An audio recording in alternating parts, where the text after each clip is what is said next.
جو اپنے سنگ ایک امنگ کا پیام لایا، جو اپنے سنگ ایک امنگ کا پیام لایا، جو دامن میں سمیٹے آزادی کا سلام لایا، میں کیسے اس کے جذبے کو قلم بند کروں جو میں خانہ غیرت سے خودی کا جام لایا۔ میرے قلم نے جسارت کی اس مرد آہن و خودار کی زندگی کے چند پہلوؤں کا احاطہ کرنے کی کہ جو مسلمانان بر صغیر کے لیے امید کی آخری کرن بن کے آیا، جو شاعر مشرق کہلایا، جس نے حکیم الامت کا لقب پایا اور جس نے در حقیقت سوئی ہوئی قوم کو یہ کہہ کے جگایا کہ کھول آنکھ زمیں دیکھ، فلک دیکھ، فضا دیکھ، کھول آنکھ زمیں دیکھ،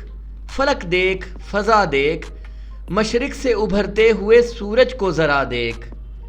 آئینہ ایام میں آج اپنی ادا دیکھ، تعمیر خودی کر اثر آہ رسا دیکھ، اے پیکر گل کوشش پہم کی جزا دیکھ، ہے راکب تقدیر جہاں تیری رضا دیکھ۔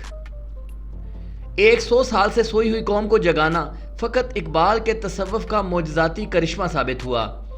دو قومی نظریے کی تیز دھار تلوار گلوئے دشمنہ پہ ایسی چلی کہ رام رام کی صدائیں بھی اللہ اللہ پکار اٹھیں، فرنگی چاروں شانے چت ہوا، حماقت بتان وہم و گما ایک چراغ روشن میں بدل گیا، اور اقبال کا تصور خودی بر صغیر پاک و ہند کے ہر کونے میں یوں مہکا کہ ادائے گلستان ایک نئی کروٹ بدلی۔ اقبال نے قائد کے ساتھ مل کر نہ صرف مسلمانان بر صغیر کو ایک بلند پایہ رہنمائی فراہم کی، بلکہ ایک تاریخ ساز دن کو بالآخر وہ نظریہ پیش کر ڈالا جو قیام پاکستان کی وجہ بنا۔ یہ تصور اقبال ہی تھا، تیرے رنگ الگ تیرے ڈھنگ جدا،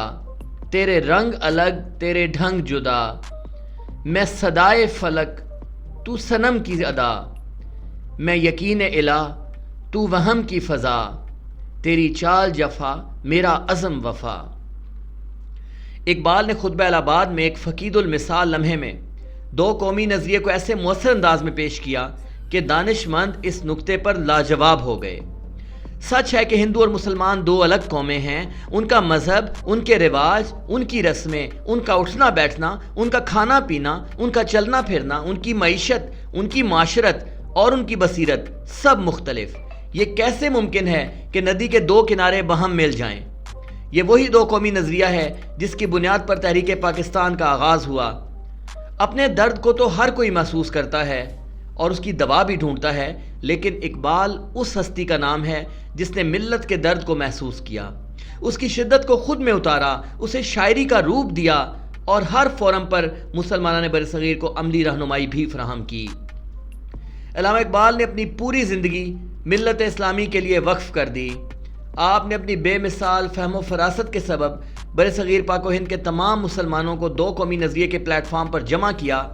اور انہیں ان کے آباء و اجداد کی جرأت و بہادری کی مثالیں دے کر یہ ترغیب دی کہ مرد مومن کا اپنے صراط مستقیم پر ڈٹ جانا ہی اصل میں اس کی کامیابی کی ضمانت ہے۔ بال جبریل، بانگ درا،